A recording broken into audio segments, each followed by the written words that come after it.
Allez voir s'ils n'ont pas oublié quelque chose.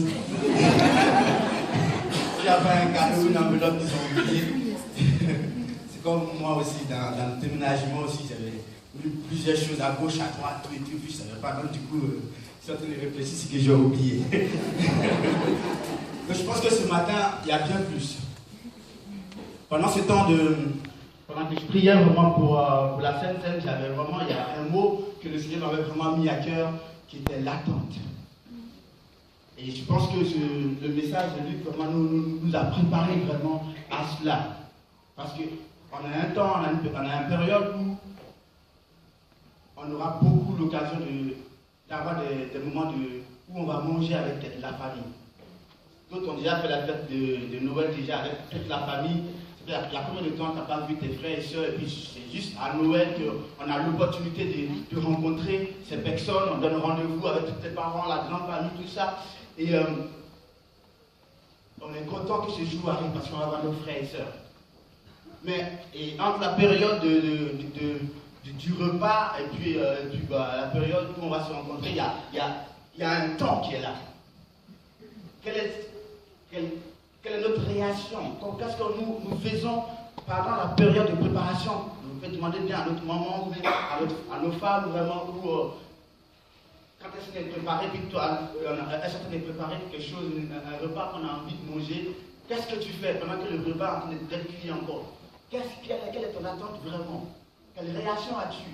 Et ce matin, je pense que le Seigneur veut nous rappeler vraiment quelle attitude as-tu lorsque tu vas prendre le repas avec lui. Quelle attitude, dans quelle attente tu es?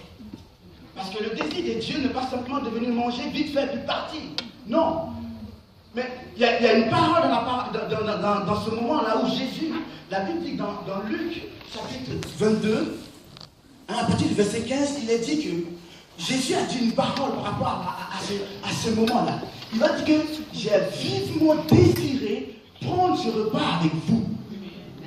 J'ai vivement désiré prendre ce repas avec toi. Parce que Jésus imaginait la journée qu'il a eue, et c'est comme si Jésus dans sa tête réfléchissait. Qu'est-ce que je vais leur dire? Qu'est-ce que je vais leur donner avant que je parte? Qu'est-ce qu'ils peuvent recevoir de moi? Et Jésus dans son cœur, cela brûlait toute la journée. Pendant que d'autres préparaient un coup contre lui, lui le savait, mais lui avait une chose dans son cœur qui était: qu'est-ce que je vais faire pendant que je suis en train de manger avec eux? Dans quelle attente as-tu lorsque on va passer au repas du Seigneur? Est-ce juste une habitude que tu as? Est-ce juste le même repas que tu prends tous les jours? Et puis bon, en fait, voilà, il me reste 5 minutes, ou bien il me reste 15 minutes, et puis je vais partir. Ou tu languis, ou tu attends pour ce que tu aies un moment personnel avec Dieu. Parce que Dieu, c'est ça son désir. C'est ce que Jésus voulait vraiment. Et je pense que ce matin, le Seigneur veut que tu t'arrêtes un moment. On n'a pas un moment où tu vas prendre ton attel, attends de regarder vite fait, avant je ne sais pas qu'on prend le repas, je là sur l'ordinateur, on va le faire. Non, je veux que tu t'arrêtes un instant. Ce temps de préparation. Et j'aimerais pouvoir nous interpeller ce matin. J'aimerais t'interpeller ce matin. Où est ton cœur?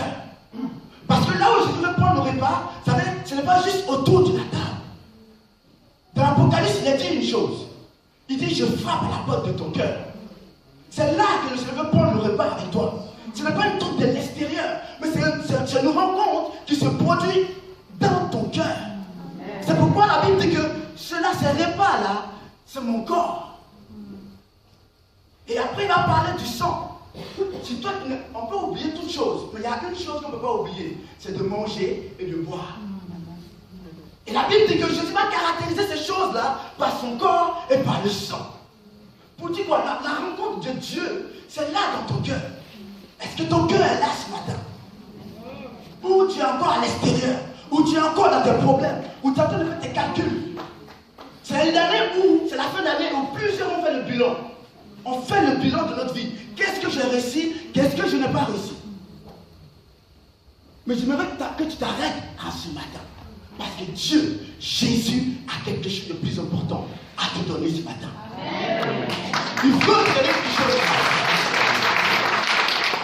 Alors arrêtons-nous un instant. Avant de passer à autre chose, arrête-toi un instant.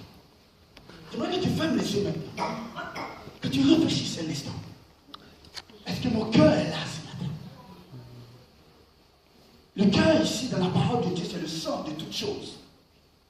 Est-ce que ce repas que je vais prendre avec le Seigneur, est-ce que dans ce temps de Noël, on l'a vu, est-ce que je ne suis pas déjà parti? Ou bien est-ce que je suis là? Parce que Jésus a préparé ce temps pour toi, comme l'a dit. Quand la Bible dit prépare-toi à la rencontre de ton Dieu, c'est ça. Est-ce que tu es prêt? Est-ce que tu es prête à vivre quelque chose de spécial avec ton Dieu ce matin? Parce que lui, il veut te rencontrer. Lui, il a donné sa vie afin de te rencontrer autour de la table du Seigneur. Autour de la table du Seigneur. Et la table du Seigneur, c'est ton cœur. Lui, là maintenant. Et il est là, il frappe pour certains. Il y a une bonne nouvelle pour toi ce matin. Jésus est la solution. Il est. Il n'a pas changé, mais il est. Et il continue toujours de faire son œuvre parfaite. Je vais inviter les frères et sœurs à me rejoindre. Pendant que tu es dans cette attitude-là,